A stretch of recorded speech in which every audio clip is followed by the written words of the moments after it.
Bapak, kami mengucap syukur pada hari ini, pada kesempatan kali ini, kami boleh datang kembali ke hadirat-Mu. Kami boleh belajar, kami boleh mengerti banyak hal. Dan kami mau persiapkan hati dan pikiran kami. Kami izinkan Roh Kudus untuk membajak tanah hati kami. Dan mempersilahkan Tuhan untuk menabur setiap kebenaran firman-Nya. Terima kasih Bapak Surgawi, di dalam nama Tuhan Yesus, kami siap untuk mendengar dan bertumbuh bersama. Haleluya. Amin. Shalom. Bapak Ibu Saudara yang dikasih Tuhan, saya percaya Bapak Ibu Saudara sedang dalam keadaan yang terbaik. Dan kami berdoa bersama-sama, kalau ada yang sedang mengalami sesuatu, Tuhan akan tunjukkan kasih karunia-Nya. Terima kasih buat tim worship yang sudah membawa kita sama-sama masuk ke dalam hadirat Allah. Tuhan Yesus memberkati. Wow, tidak terasa kita sudah masuk ke dalam webinar di bulan Agustus. Hampir 1 tahun penuh kita sudah belajar banyak hal. Dan saya percaya Bapak Ibu Saudara sudah mendapatkan juga banyak hal. So, kali ini kita akan sama-sama belajar tentang tema selflessness, yaitu tidak mementingkan diri sendiri. Sebuah tema yang penting buat kita, karena ini adalah salah satu poin penting, poin utama yang Yesus tunjukkan kepada Anda dan saya. So, kita akan segera belajar bersama-sama. Kita akan baca dalam Filipi 2 ayat 3. Saya minta izin untuk sampaikan ini dari terjemahan sederhana Indonesia. Bunyi firman Tuhan seperti ini. Firman Tuhan katakan di dalam Filipi ini, kita perlu mengutamakan kepentingan orang lain. Buat kebanyakan manusia, bahkan mungkin buat kita, hal ini sulit. Hal ini tidak mudah. Karena kecenderungan tubuh jasmani kita adalah mementingkan diri sendiri. Tapi puji Tuhan, kita punya teladan yang baik dari firman Tuhan. Kita akan mempelajari hal baru ini. Mungkin bukan hal yang terlalu baru buat Bapak Ibu, tapi ini akan menjadi sesuatu yang memberkati. Ada sebuah kisah dari seorang tokoh, Isaac Newton. Dan di sebelahnya ada gambar. Saya yakin Bapak Ibu Saudara tidak familiar dengan satu orang ini, Edmund Halley. Kalau Isaac Newton kita tahu, Saudara Newton pernah menemukan sesuatu, ilmu gravitasi, hukum gravitasi. Semua benda yang dijatuhkan pasti akan ke bawah. Dan ini terjadi sampai hari ini, gara-gara satu orang ini, yaitu Isaac Newton. Lalu siapa Edmund ini?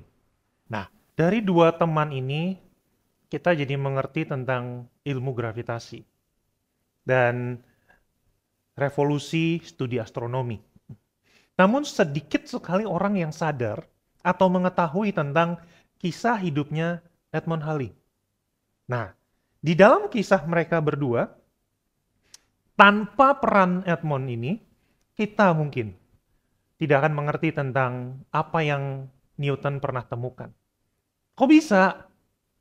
Jadi, Halley lah yang menantang Newton untuk memikirkan gagasan aslinya Newton. Halley menantang untuk Newton mempelajari lebih banyak, menulis, dan mempublikasikannya. Bahkan, Halley di sini mengkoreksi kesalahannya matematikanya Newton. Dia memperbaiki apa yang Newton pernah teliti, dan jadi betul. Sehingga pada akhirnya Halley juga yang membujuk Newton untuk mempublikasikannya ke umum. Karena dalam kondisi saat itu, Newton merasa ragu-ragu dengan apa yang dia sudah temukan. Dan dia nggak yakin kalau karya ini akan diterima oleh banyak orang. Justru Halley lah yang memperkaya semangatnya Newton untuk mempublikasikannya. Dan yang lebih menarik lagi adalah Halley yang membiayai semua studinya Newton sampai menjadi sebuah buku dan dipublikasikan. Tanpa perannya Edmund Halley, kita nggak akan tahu apa yang Newton pernah temukan. Karena Newton nggak yakin kalau apa yang dia temukan itu layak untuk dipelajari. Padahal sekarang kita mendapatkan berkat dari ilmu yang Newton temukan. Kita ngerti, minimal kita ngerti tentang gravitasi. Sebetulnya banyak sekali yang Newton telah temukan. Dan kabar baiknya adalah buku tersebut diterima oleh banyak orang. Dan orang-orang mengerti tentang ilmu yang dipelajari oleh Newton. Sayangnya, Edmund Halley di sini tidak menonjolkan dirinya. Dia lebih mengangkat temannya. Dia yang mempublikasikan, bahkan Newton yang mendapatkan penghargaan. Edmund Halley tidak dapat kredit apapun. Ya.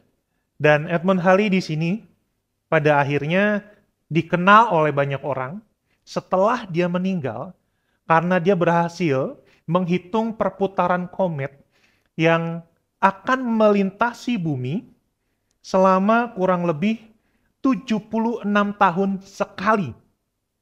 Bayangin Bapak Ibu Saudara. Seorang manusia bisa memprediksi dengan cara hitung-hitungan yang pasti bahwa akan ada satu komet yang setiap 76 tahun sekali akan melintasi bumi. Dan akhirnya komet itu dinamakan komet Edmund Halley. Dan dia nggak tahu kalau nama dia dikenal karena dia berhasil menghitung perputaran komet. Karena orangnya sudah keburu meninggal. Dan Halley tetap menjadi ilmuwan yang setia setelah dia menolong Newton tanpa mempedulikan siapa yang mendapat penghargaan. Yang penting buat dia adalah ilmunya bermanfaat buat manusia demi kemajuan manusia. Para ilmuwan mengatakan gini, para sejarawan mengatakan bahwa one of the most selfless example in the annals of science. Para sejarawan menyebut tindakan Edmund Halley adalah sebagai salah satu contoh paling tidak mementingkan diri dalam sejarah sains. Tanpa mempedulikan nama baiknya sendiri, Edmund memberikan penghargaan yang harus diterima oleh dirinya, tapi diterima oleh Newton. Sebuah contoh yang menarik. Dan waktu saya menemukan hal ini, saya terkesima. Karena ini nggak mudah. So, Bapak Ibu Saudara dikasih Tuhan, kita akan belajar lebih banyak tentang selflessness. Kita akan belajar tentang satu topik ini yang sangat berkaitan dengan kasih yang rela untuk berkorban. Mari kita sama-sama belajar tentang poin ini. Sacrificial love. Kasih yang rela berkorban. Kasih yang rela berkorban adalah bentuk kasih yang mendalam tanpa pamrih, yang dicontohkan dan diajarkan di dalam firman Tuhan atau Alkitab. Dan saya yakin waktu saya bicara seperti ini, Bapak Ibu langsung terhubung dengan satu pribadi yang sama-sama kita kasih, yaitu Yesus Kristus. Tanpa pamrih mengasihi manusia, tanpa ada minta imbal balik. Dia menebus Anda dan saya, dan betul apa yang Bapak Ibu pikirkan. Kita akan mempelajari Tuhan kita. So, kasih yang rela berkorban adalah sebuah konsep yang berakar kuat dalam iman kekristenan dan sering dikaitkan dengan pengorbanan kematian Tuhan Yesus di atas kayu salib. Untuk menjelaskan kasih yang berkorban secara alkitabiah, saya membagi dalam 3 aspek. Ya, ada 3 aspek yang akan kita pelajari di awal dengan cepat. Yang pertama yaitu hakikat kasih Allah. Yang kedua, teladan Yesus Kristus tentunya. Dan yang ketiga, apa dampaknya atau implikasinya bagi orang percaya, yaitu Anda dan saya. So, kita akan pelajari satu persatu. The nature of God love, atau hakikat kasih Allah. Ini adalah sebuah bentuk kasih yang sangat besar, dan kita tidak bisa menyangkalinya karena kita sudah merasakannya. Ya, firman Tuhan katakan, di dalam 1 Yohanes 4 ayat 8, barang siapa tidak mengasihi, ia tidak mengenal Allah, sebab Allah adalah kasih. Kasih dengan Allah bukan 2 tempat atau bukan 2 benda yang terpisah, tapi Allah adalah kasih. Dia secara pribadi adalah kasih. Dan dia tidak bisa menyangkali hal itu. Hakikat kasih Allah dalam inti memahami kasih yang berkorban. Alkitab mengajarkan bahwa Allah adalah kasih. So, tidak ada penjelasan yang lebih baik. Siapa Allah? Allah adalah kasih. Bahwa kasihnya dicirikan atau ditunjukkan oleh sifat pengorbanannya. Bagaimana pengorbanannya seperti itu? Saya yakin Bapak Ibu Saudara tahu tentang ayat ini, tapi Saya rindu untuk kita sama-sama belajar dari ayat ini. Yohanes 3 ayat 16, karena begitu besar kasih Allah akan dunia ini, sehingga ia, Allah, telah mengaruniakan anaknya yang tunggal, supaya setiap orang yang percaya kepadanya tidak binasa, melainkan beroleh hidup yang kekal. Kasih Allah besar, ia mengaruniakan anaknya yang tunggal. Maksudnya tuh dia memberikan. Nggak ada yang minta, tidak ada yang memaksa, tidak ada yang menginisiatifkan kepada Allah. Allah sendiri yang menginisiasi dirinya untuk mengorbankan anaknya, yaitu Tuhan Yesus. Supaya apa? Supaya Allah dihormati. Apa firman-Nya bilang? Supaya Allah mendapatkan sesuatu. No, firman-Nya tertulis gini, supaya setiap orang percaya, Anda dan saya, dan semua orang di luar sana, yang percaya kepadanya tidak binasa, melainkan beroleh hidup yang kekal. Ini adalah tindakan selflessness yang terbesar. Dan kita merasakan dampaknya sampai hari ini. Di sini kita melihat pengorbanan Allah Bapa dalam tindakan nyata. Bukan sebuah retorika atau sebuah khotbah, bukan sebuah surat.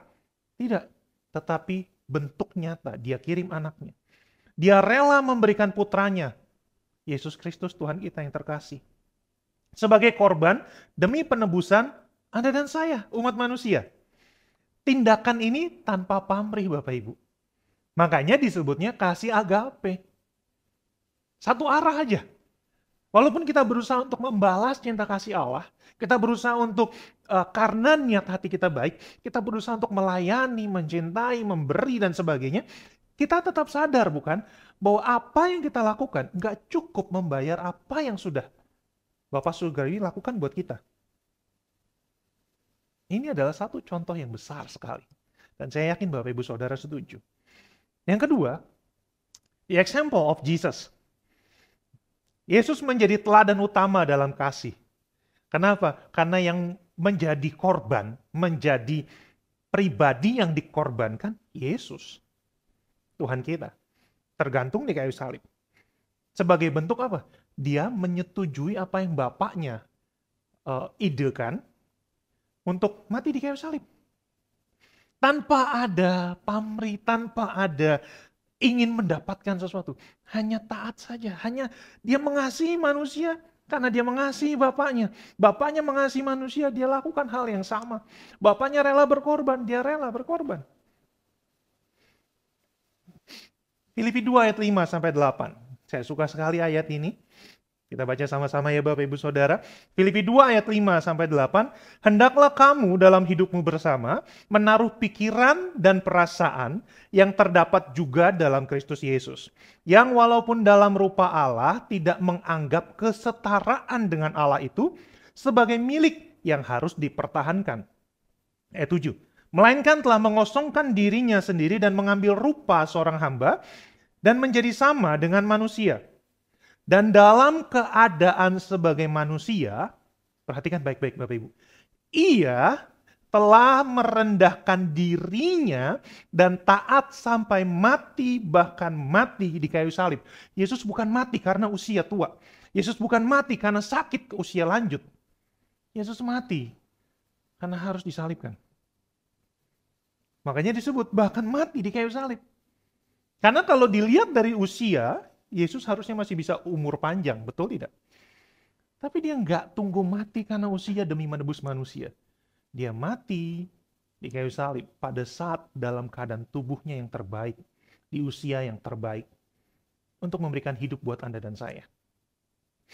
Yesus rela menyerahkan nyawanya untuk memperdamaikan manusia, kita, kepada Allah Bapa.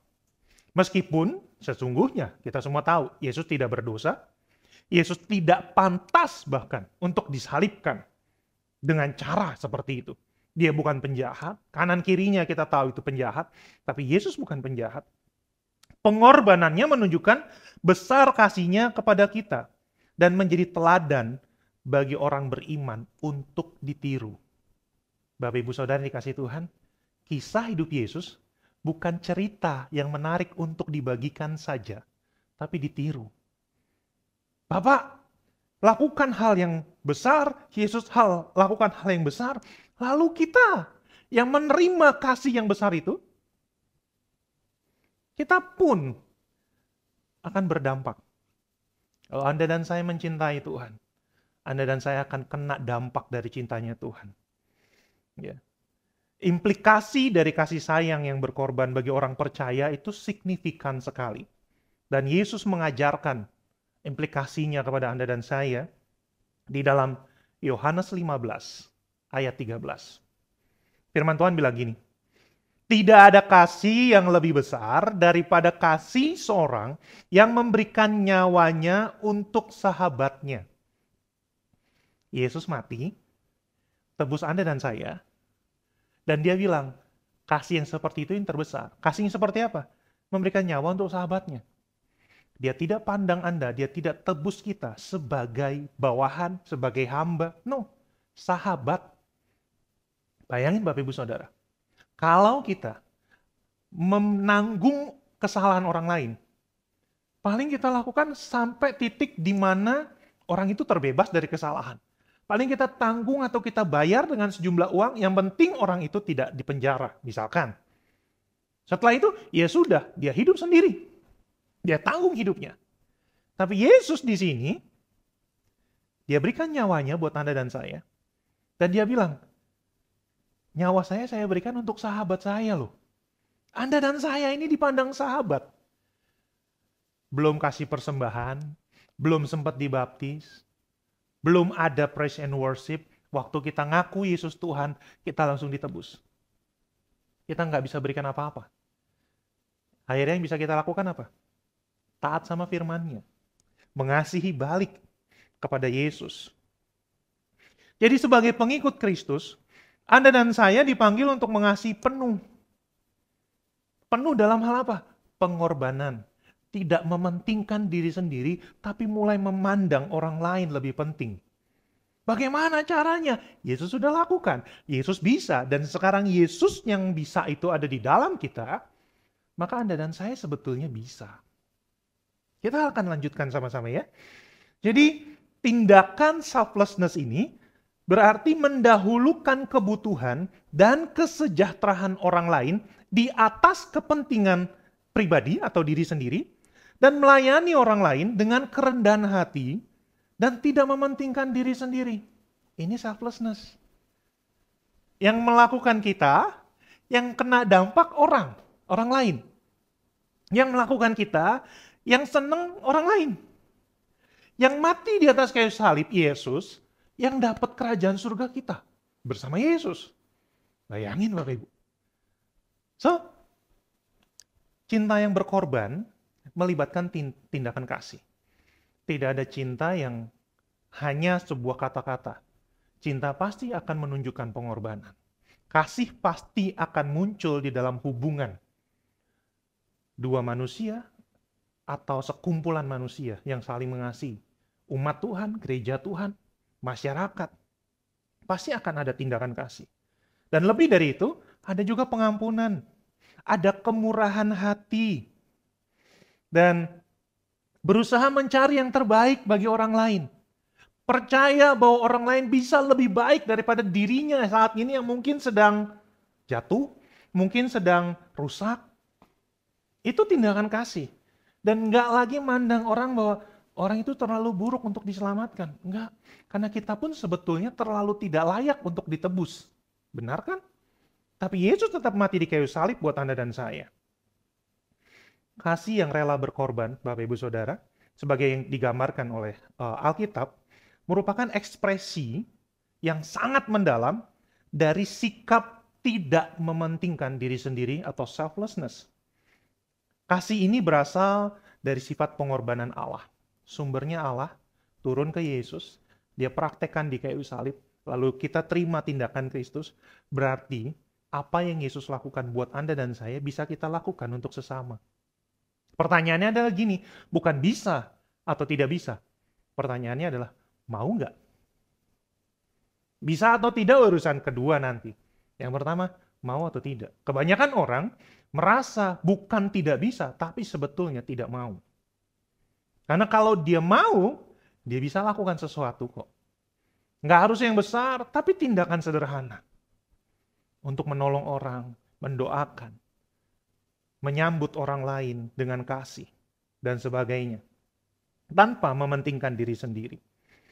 Kita menemukan contoh utamanya dalam pengorbanan Tuhan Yesus Kristus. Dan pengorbanan ini seolah-olah memanggil Anda dan saya untuk meneladani kasih yang sama yang Yesus lakukan dalam hubungan dengan sesama. Kasih yang tanpa pamrih. Oke? Sebab itu kita akan sama-sama belajar tentang kasih yang tanpa pamrih ini. Apa sih kasih tanpa pamrih ini? Compassion atau belas kasihan. Kasih yang hanya bertujuan menolong, memberi, membantu, tanpa mengharapkan apa-apa. Ini adalah kasih yang sangat besar. Orang yang hidupnya tidak mementingkan diri sendiri atau selfless, orang tersebut pasti memiliki belas kasihan. Karena kalau orang tidak mementingkan diri sendiri, lalu dia menolong orang, dia nggak mengharapkan orang itu membalas. Kalaupun orang yang ditolong bisa membalas, dia tidak akan membuat orang itu merasa dituntut harus membalas. Karena yang dia lakukan, belas kasihan, dia hanya beri, tolong saja, bantu saja, doakan saja. Hadir saja buat orang itu. Belas kasihan adalah suatu kebajikan yang secara konsisten ditekan dan dicontohkan, baik oleh Bapa Surgawi maupun oleh Tuhan Yesus. Dua pribadi ini sampai hari ini saya yakin sekali tidak pernah berhenti untuk menunjukkan kasihnya kepada manusia, bahkan kepada saudara. Bahkan saya yakin saat ini pun, Bapak Ibu Saudara, ada yang sedang mengalami cinta kasih dari Tuhan. Mengucap syukur, ingat momen itu. Catat kalau perlu. Kenapa? Karena itu momen yang terbaik. Saudara butuhkan itu untuk dibagikan dan diceritakan ke sesama. Amin. Harga dari belas kasihan. Kok ada harganya ya? Bapak Ibu Saudara, waktu kita memiliki compassion atau belas kasihan atau kasih yang tidak mementingkan diri sendiri, akan ada sesuatu yang perlu kita berikan. Energi kita, waktu kita, hidup kita, materi bahkan. Karena tanpa belas kasihan, tanpa mengorbankan sesuatu, bukan belas kasihan. Saudara tidak mungkin bisa melihat orang kelaparan di tengah jalan, lalu saudara bilang, saya doakan supaya kenyang ya. Tidak bisa. Lalu saudara tergerak hatinya melihat orang belum makan di pinggir jalan, apa yang kita lakukan biasanya? Kita pasti akan keluarkan dari dompet kita. Kita belikan sesuatu. Setelah itu kita bisa doakan. Betul tidak? Itu belas kasihan. Kita mengorbankan sesuatu dari apa yang kita punya. Itu harga dari belas kasihan. Dan itu membutuhkan kesediaan untuk berempati. Kita perlu memutuskan, oke, aku mau untuk memiliki empati, aku mau untuk mengasihi terhadap penderitaan yang dialami oleh orang lain.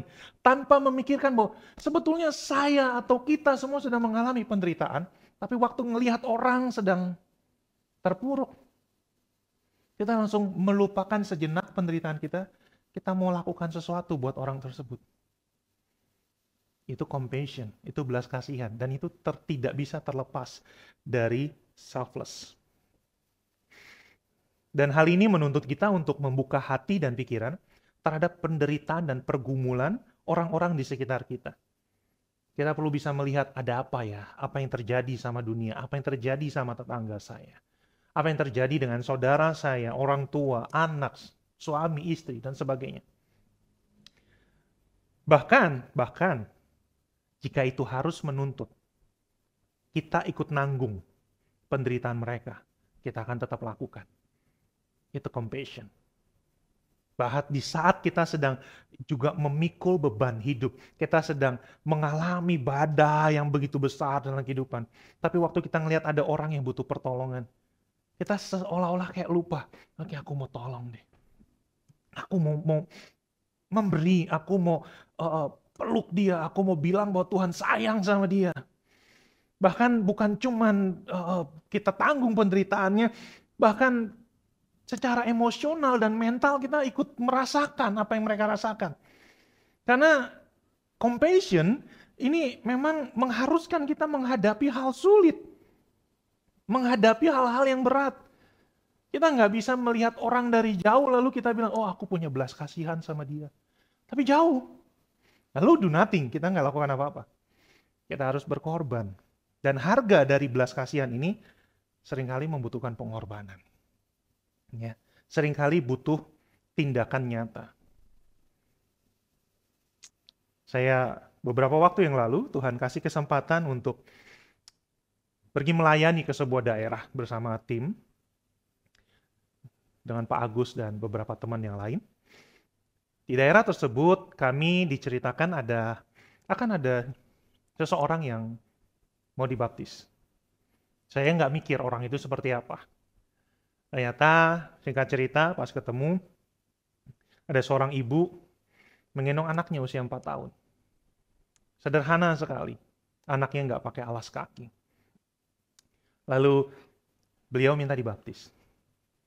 Masih dengan status agama sebelumnya. Masih dengan agama sebelumnya. Tapi dia cinta sama Tuhan. Dan dia mau untuk dibaptis. Dia rela sekali. Dan singkat cerita, ibu ini ngobrol dan sambil kita makan siang, dia mangku anaknya gitu ya, di pangkuannya didudukin. Kami makan dan saya terpikir ibu ini udah makan belum ya? Masa kita makan lalu dia nggak makan gitu ya. Dan akhirnya ditawarin, ibu sudah makan belum? Dan dia jawab, sudah. Saya sudah makan. Dan dia sebutkan makanan yang dia makan. Dan saya langsung, oh, kalau buat saya itu kurang. Tapi dia bilang, saya sudah makan. Dan dia tidak ada noda kelaparan. Dia nggak minta, oh ya aku juga mau gitu. Dia duduk, dia cerita, dia dengarkan, kita sharing. Dan dia tetap tidak mau makan, kenapa? Karena sudah makan, dia bilang. Sudah cukup. Hanya nasi dengan sayur, dia bilang. Dan saya nggak tahu itu jam berapa dia sudah makan. Dan kami teruskan makan. Dan akhirnya ibu ini dibaptis. Dan dia terima Tuhan. Ya. Dan ibu ini dibaptis di pantai. Kisah yang menariknya adalah gini. Ibu ini 10 tahun kerja di luar negeri sebagai tenaga kerja wanita tanpa dibayar. Dan gak bisa pulang. Dia bilang begini, satu-satunya pribadi yang saya yakinin bisa bawa saya pulang ke Indonesia adalah Yesus, Tuhannya orang Kristen. Dengan agamanya saat itu, dia bilang Yesus yang bisa bawa saya pulang. Singkat cerita, dia menemukan persekutuan dan gereja, dan ditolong sama orang-orang di sana untuk dipulangkan. Dan dia menerima Yesus sebagai Tuhan dan Juru Selamat. Sampai di kota tempat tinggalnya, apa yang terjadi Bapak Ibu Saudara? Dia ditolak, dia dibuang, dia tidak diakui. Karena dia tidak mau meninggalkan Yesus. Dan selama kurang lebih 3 atau 4 tahun setelah itu, dia hidup di jalan. Dari satu toko, dari satu ruko, ke tempat lain, pinggir jalan, memulung. Dan dia tetap tidak mau meninggalkan imannya kepada Yesus. Dia bilang, saya mau dibaptis, saya mau dibaptis. Anaknya yang 4 tahun namanya Yohanes. Lucu sekali anaknya, periang. Dan waktu dia cerita, saya merasa bahwa ibu ini punya iman yang besar sekali. Dia rela melakukan sesuatu untuk Tuhan, sekalipun harus kehilangan banyak hal. Dia nggak tinggalin Tuhan. Dia nggak meninggalkan iman percayanya. Padahal dengan mudah, kalau saja dia mau meninggalkan Tuhan, dia bisa diterima di keluarga. Keluarganya banyak sekali dan bukan orang yang kekurangan. Tapi dia memilih untuk tinggal di jalan dan tetap cinta Yesus. Yang menariknya adalah, pada saat semua orang selesai ibadah, dia hadir, kita ada fellowship di situ, lalu ada makanan dan sebagainya. Dia duduk, tidak ambil makan. Dia tunggu semuanya selesai, baru dia antri. Dan saya ngelihat, wow, Ibu ini tetap duduk, dia tunggu dengan santai sambil menggendong anaknya. Dan setelah semua selesai, baru setelah itu dia antri, dia makan. Dan dia tetap dalam keadaan biasa saja, seperti orang yang tidak susah, seperti orang yang tidak hidup di pinggir jalan. Dan dia nangis di situ karena ternyata itu baru pertama kali dia diterima sebagai keluarga. Itu adalah keadaan di mana saya sampai nggak berani pamit sama dia karena takut dia nangis. Dan singkat cerita, ibu ini sekarang sudah punya tempat tinggal, ya, sudah ada yang membantu dan mengusahakan anaknya bisa sekolah, yang 4 tahun itu. Dan dari orang ini, dari seorang ibu ini, saya belajar bahwa hidup dia boleh hancur. Hidup dia boleh menderita. Dia tidur di jalan, hujan kehujanan, panas kepanasan. Mandi juga mungkin jarang. Anaknya nggak bisa di sekolahan. Tapi dari satu orang ibu ini, dia memiliki belas kasihan yang besar. Dia nggak mau diberi sesuatu yang dia sudah punya. Orang paksa kasih dia berkat, dia nggak terima. Dia bilang, saya masih punya kok. Kasih yang seperti apa yang Tuhan Yesus berikan sama dia. Sampai orang ini, si ibu ini, nggak ada noda kelaparan. Diberikan berkat, dia bilang, saya masih ada. Dan kami tahu, adanya itu nggak mungkin banyak. Tapi dia bilang, masih cukup, nggak usah. Saya diem dengerin, ibu ini punya kasih sebesar itu terhadap Tuhan. Kasihnya langsung ke Tuhan. Sayangnya langsung ke Tuhan. Dia percaya kalau Tuhan mengasihi dia, hidup seperti apapun nggak jadi masalah. Dia merasakan belas kasihan Tuhan yang begitu besar sampai dia rela ikut Tuhan apapun yang terjadi. Itu yang Yesus lakukan kepada seorang ibu itu. Dan dampaknya besar sekali. Saya percaya Tuhan akan berperkara sama ibu ini. Karena cinta kasihnya Tuhan belum berhenti. Masih akan banyak cerita yang lebih lagi. Bayangin Bapak Ibu Saudara, kalau kita sesensitif ibu itu untuk merasakan cinta kasihnya Bapa Surgawi, cinta kasihnya Tuhan Yesus. Bayangin seperti apa kejadian kita. Saya percaya Bapak Ibu sensitif terhadap kasih sayangnya Tuhan. Merasakan setiap hari, menerima setiap hari. Tapi coba rubah hati kita untuk nggak mementingkan diri sendiri. Untuk nggak cuma mikirin apa yang kita mau, kita perlu, kita butuh. Tapi coba mulai memikirkan orang lain sudah belum ya? Orang lain udah dapat belum ya? Karena cinta kasihnya dari Tuhan. Dan saya akan ajak Bapak Ibu Saudara untuk belajar sama-sama dari seorang perempuan yang lain, tapi dari Alkitab kali ini ya. Yaitu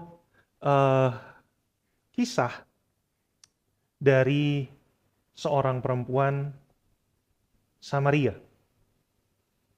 Ya, saya singkat ceritanya saja. Bapak Ibu saya yakin tahu cerita ini. Kisah ini mengajarkan tentang harga dari belas kasihan. Sorry, bukan perempuan Samaria. Orang Samaria yang baik. Ya. Dan kisah ini menarik sekali sampai Tuhan Yesus ceritakan dan kita terima kisah ini. Ya. Ada seorang yang sedang jatuh sakit dan dianiaya dan sebagainya. Lalu datang satu orang, ya, melihat orang ini yang jatuh ke tangan penyamun dan dirampok, uangnya habis, ya, dipukulin, digebukin gitu ya. Dan datang satu orang, yang pertama adalah seorang imam. Dan orang itu melihat, imam itu melihat bahwa oh ada orang yang lagi tersungkur. Tapi apa yang terjadi? Orangnya di situ, dia lewat seberang. Nggak mau ketemu. Nggak mau pas-pasan dengan orang yang sedang menderita. Dan setelah imam lewat, lalu datang seorang Lewi. Orang Lewi pun bersikap yang sama. Dia lihat ada orang yang sedang menderita, dia lewat sisi jalan yang lain.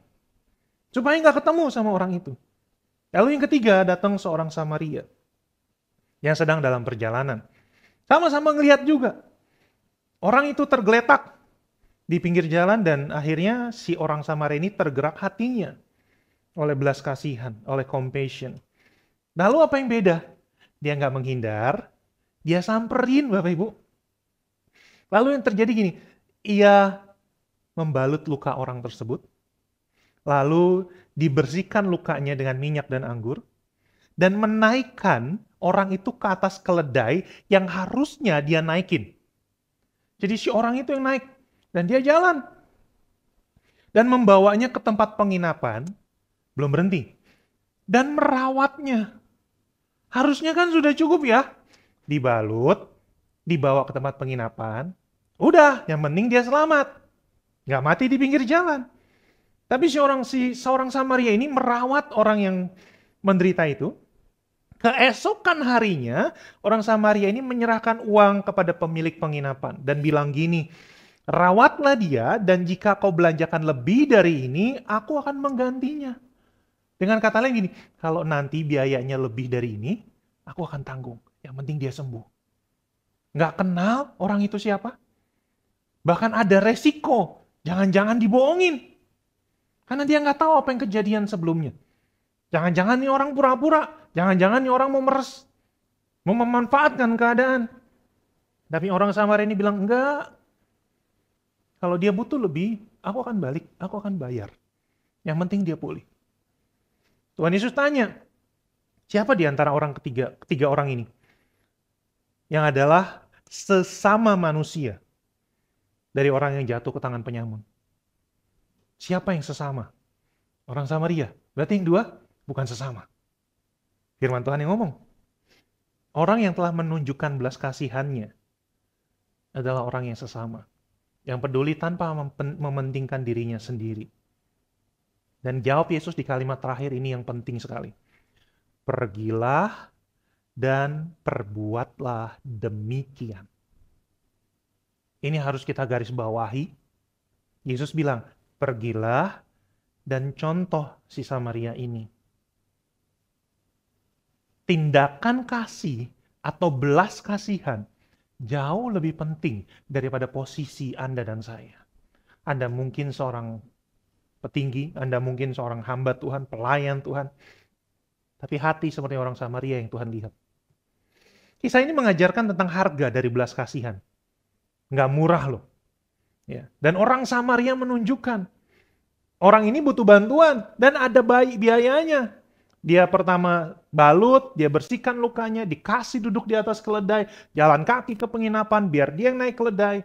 Sampai penginapan besoknya dibayarin uang supaya dia tetap istirahat dan lukanya boleh disembuhkan.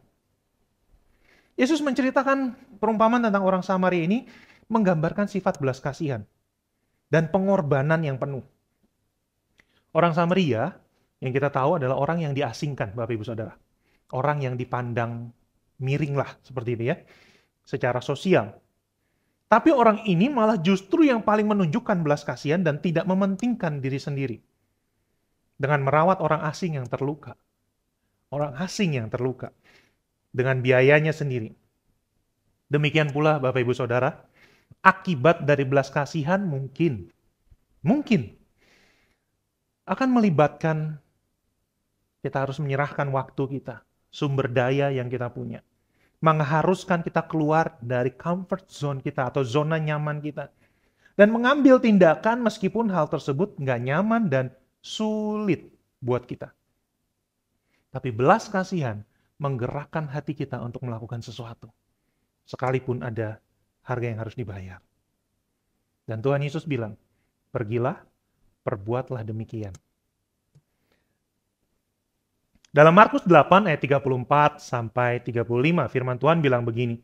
Lalu Yesus memanggil orang banyak dan murid-muridnya dan berkata kepada mereka, setiap orang, berarti Anda dan saya, yang mau mengikut aku, ia harus menyangkal dirinya, memikul salibnya, dan ikut aku.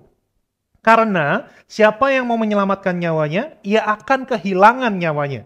Tetapi barang siapa kehilangan nyawanya, karena aku, kata Tuhan Yesus, dan karena Injil, ia akan menyelamatkannya. Dengan kata lain, kalau ada orang yang kehilangan nyawa karena Yesus dan firman-Nya, justru orang tersebut sedang menyelamatkan nyawanya sendiri. Firman Tuhan katakan begitu. Belas kasihan dapat mengakibatkan kita menghadapi pertentangan dan perlawanan. Karena tindakan kita di luar akal sehat. Tapi Yesus sendiri mengalami hal ini kok.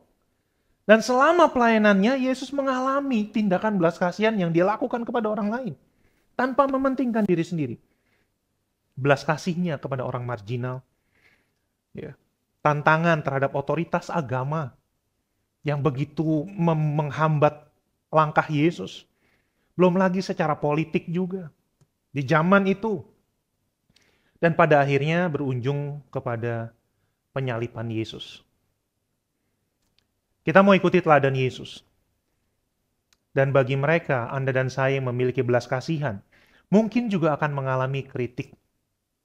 Mungkin Anda dan saya akan ditolak oleh orang lain karena Anda terlalu punya belas kasihan. Atau bahkan terjadi penganiayaan. Karena membela keadilan dan memberi kasih kepada sesama.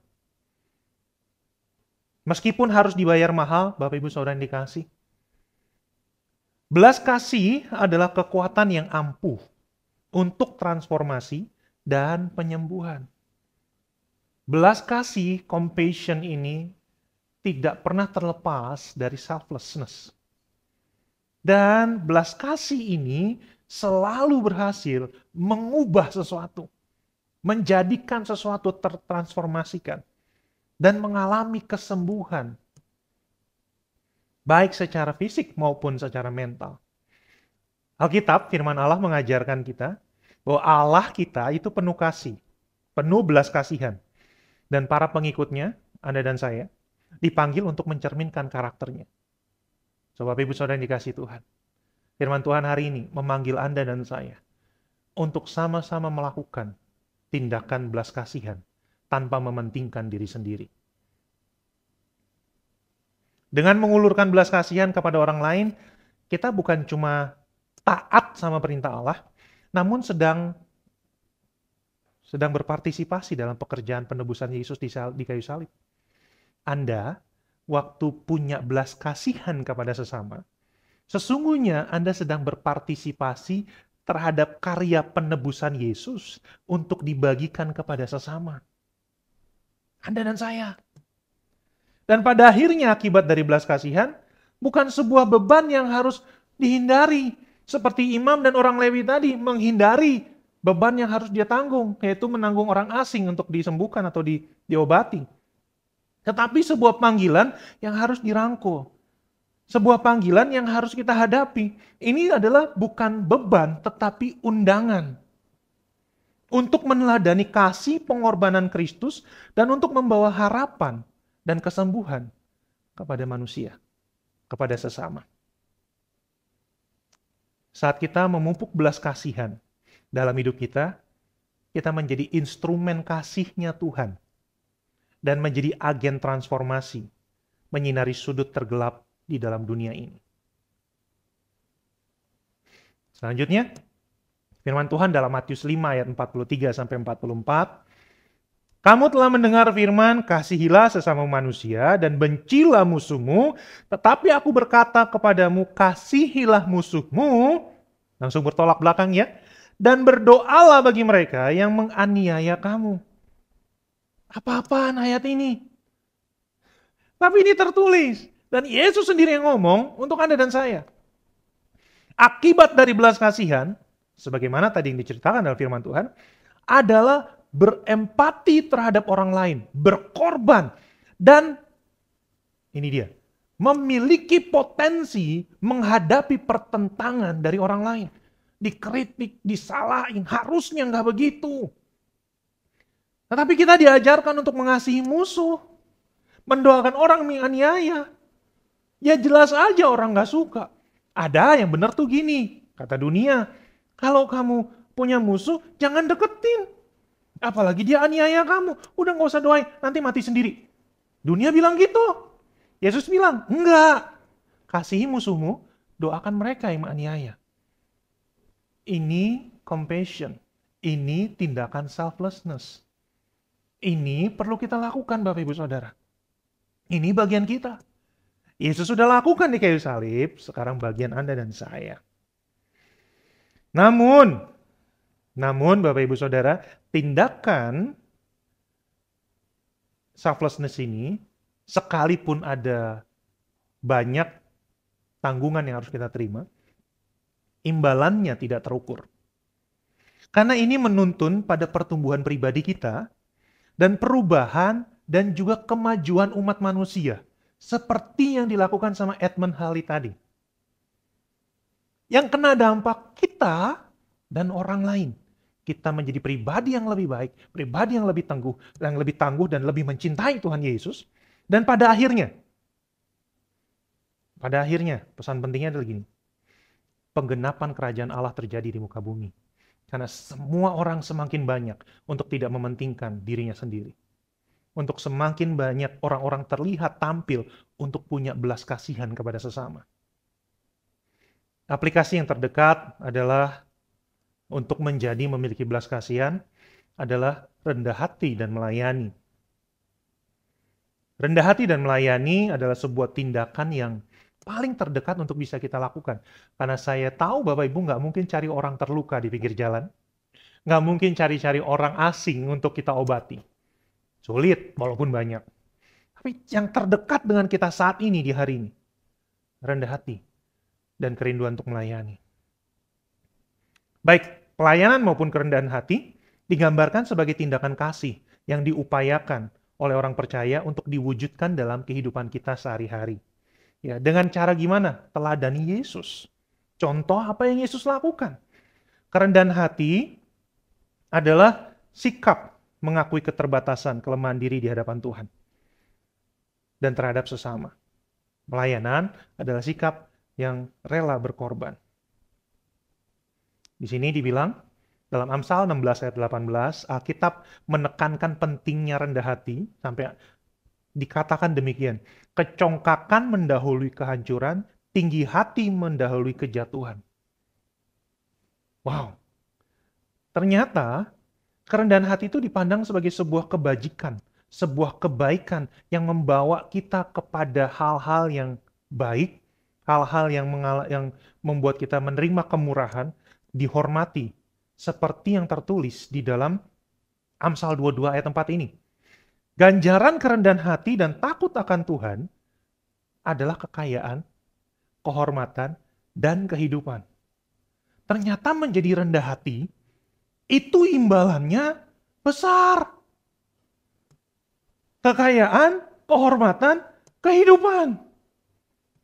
Bukan cuma saat sekarang di bumi, tapi sampai selamanya bersama Yesus. Teladan utama dalam melakukan kerendahan hati yang ditemukan dalam kehidupan kita dan di dalam firman Tuhan adalah Yesus. Balik lagi kepada Yesus. Kita sudah baca ayat ini tadi. Ayat ini menggambarkan kerendahan hati. Filipi 2 ayat 5-8. Satu pribadi yang kita kagumi, Tuhan kita mengatakan dalam hubunganmu dalam sesama, hendaklah kamu mempunyai pola pikir yang sama dengan Kristus. Sama dengan Yesus. Yang walaupun dia adalah Allah, tidak menganggap kesetaraannya sebagai sesuatu yang ini harus saya pertahankan, gitu ya.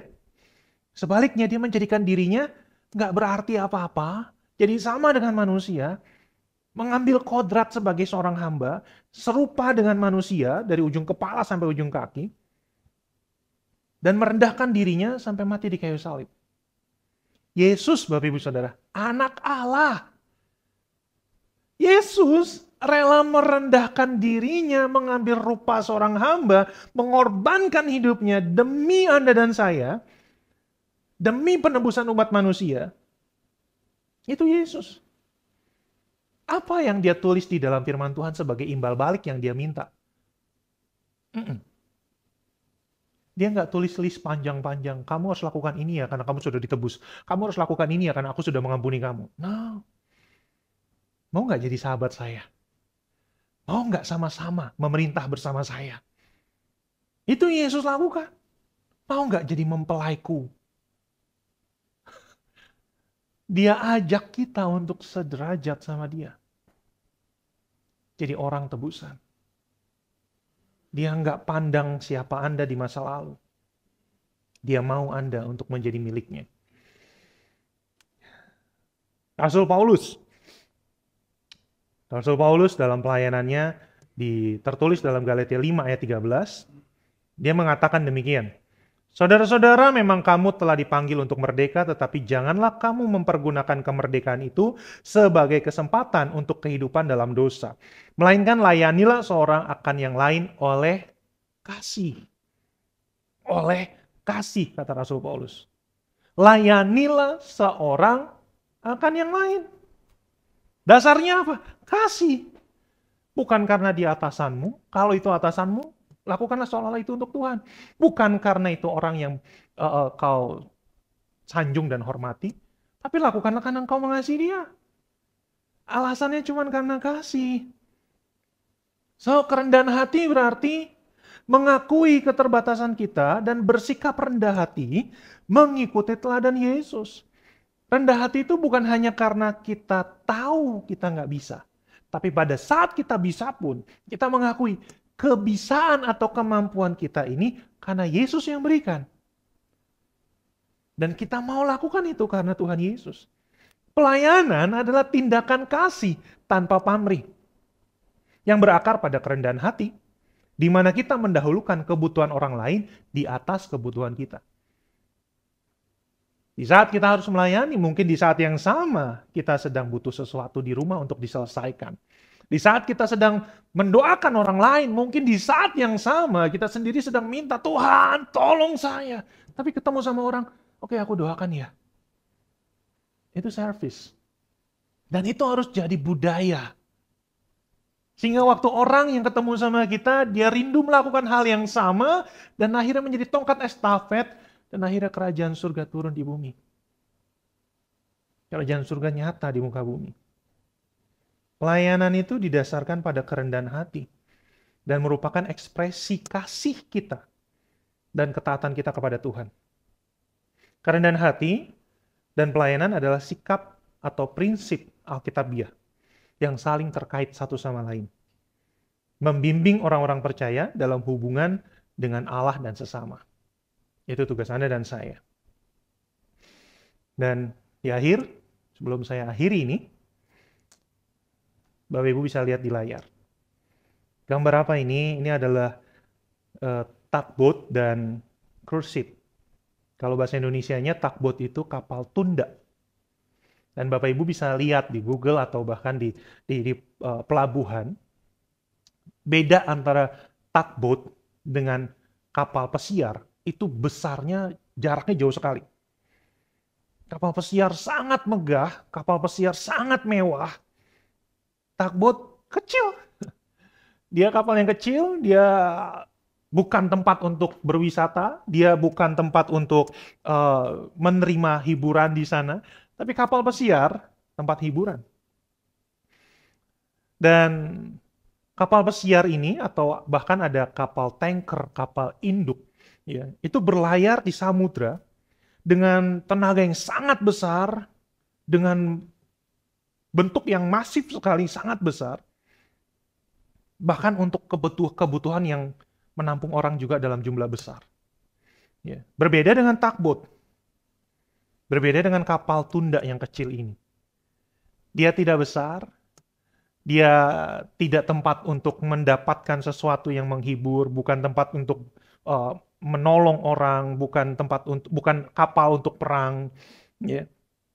Tapi perhatikan Bapak Ibu Saudara, kapal besar tanpa kapal tugboat atau kapal tunda nggak bisa warawiri di pelabuhan, nggak bisa melewati tempat-tempat yang dangkal. Walaupun dia lebih kecil, kapal tunda ini atau kapal tugboat ini punya kapasitas mesin yang besar sekali, sehingga satu kapal kecil bisa menarik kapal yang sangat besar di pelabuhan. Dan membutuhkan biaya lebih sedikit daripada kapal pesiar itu menggunakan mesinnya sendiri untuk keluar dari pelabuhan. Karena membutuhkan daya yang sangat besar, bahan bakar yang sangat banyak hanya untuk keluar dari pelabuhan. Tapi dengan kapal tunda, kapal pesiar atau kapal besar yang lain, cukup ditarik aja. Dan dengan mudah keluar dari pelabuhan. Ya. Seorang master kapal tunda atau kaptennya, Mungkin adalah seorang individu yang dengan bayaran tertinggi dalam industri pelayaran. Kenapa? Ya, karena orang ini harus menguasai kapal yang besar, tapi di dalam kapal yang kecil. Orang ini harus bisa membimbing kapal besar, sekalipun dia hanya di kapal yang kecil. Orang ini harus bisa menavigasi dengan baik tanpa merusak kapal yang besar di belakang dia dan membimbing kapal itu keluar dari pelabuhan dengan mudah. Tetapi dia tetap berada di tempat itu. Dia nggak menikmati istimewa dan kemewahan kapal besar itu. Dia nggak menikmati kenyamanan di kapal besar itu. Dia hanya membantu kapal besar itu untuk berlayar ke laut samudra atau ke laut lepas. Kapal tunda atau tugboat harus gesit, harus bisa bermanuver dengan mudah, harus cepat bergerak kalau kapalnya miring. Dan nggak boleh lengah. Dan harus responsif kepada perubahan sedikit aja. 1 derajat aja kapal yang di belakang dia tarik itu bergeser, tugboat harus tahu dan dia harus ngambil tindakan dengan cepat. Untuk menolong kapal besar ini keluar dari pelabuhan. Kapal tunda tidak terlalu mengesankan. Dia nggak istimewa, ya. Dia secara bentuk tidak bagus, biasa saja. Dan secara mekanis atau visual juga nggak terlalu istimewa. Istimewanya adalah gini, dia punya tenaga besar. Dia punya kemampuan lebih cepat, lebih gesit, dan bermanuver lebih lincah daripada kapal besar. Dan kapal tugboat ini sangat diperlukan di dalam dunia pelayaran. Sangat diperlukan. Bahkan bisa dibilang tugboat ini sebetulnya adalah pelayan dari kapal-kapal besar. Dia yang harus nungguin kalau ada kapal besar mau berlabuh. Dia akan parkirkan kapal besar itu ke dalam pelabuhan. Dia harus menguasai pelabuhan. Dia juga yang harus bersiap pada saat kapal besar harus keluar dari pelabuhan. Sehingga semua orang di kapal besar, bahkan semua orang di pelabuhan, mengandalkan kapten dan timnya yang ada di kapal tunda ini atau di tugboat. Mereka sangat diperlukan. Mereka sangat dibutuhkan. Tapi mereka nggak menikmati semua keistimewaan yang ada di kapal besar. Mereka tidak melakukan navigasi untuk kapal mereka sendiri. Mereka tidak berjalan untuk bisa menikmati pantai dan laut. Mereka yang ada di kapal itu tidak hidup untuk diri sendiri, tapi untuk kebanyakan orang di kapal besar yang dia tarik. Dan membawa kapal itu keluar dari pantai. Bapak Ibu Saudara yang dikasih Tuhan. Salib Kristus. Lakukan semua itu untuk Anda dan saya. Yesus tergantung di kayu salib. Dia nggak bisa menikmati keistimewaan Anda saat ini. Dia nggak menikmati makanan Anda saat ini. Dia nggak menikmati rumah Anda yang besar. Dia lahir di tempat yang sangat hina. Dia nggak menikmati hidup seperti Anda dan saya. Dia berusaha sejak dia lahir. Dia harus tahu tujuannya adalah mati di kayu salib untuk Anda dan saya. Bukan untuk kepentingannya. Dia nggak menikmati banyak hal. Dia dikhianati. Dia dilupakan. Dia ditinggalin. Demi Anda dan saya bisa keluar dari tempat yang menderita, tempat di mana Anda dan saya akan jatuh dalam neraka. Yesus adalah kapten dari kapal tugboat yang kita butuhkan. Supaya Anda dan saya bisa keluar dari kehidupan yang tidak menyenangkan dan hidup bersama-sama dengan Yesus. Anda dan saya sekarang menjadi wakilnya Tuhan untuk tidak mementingkan diri sendiri, tapi mulai memikirkan orang lain.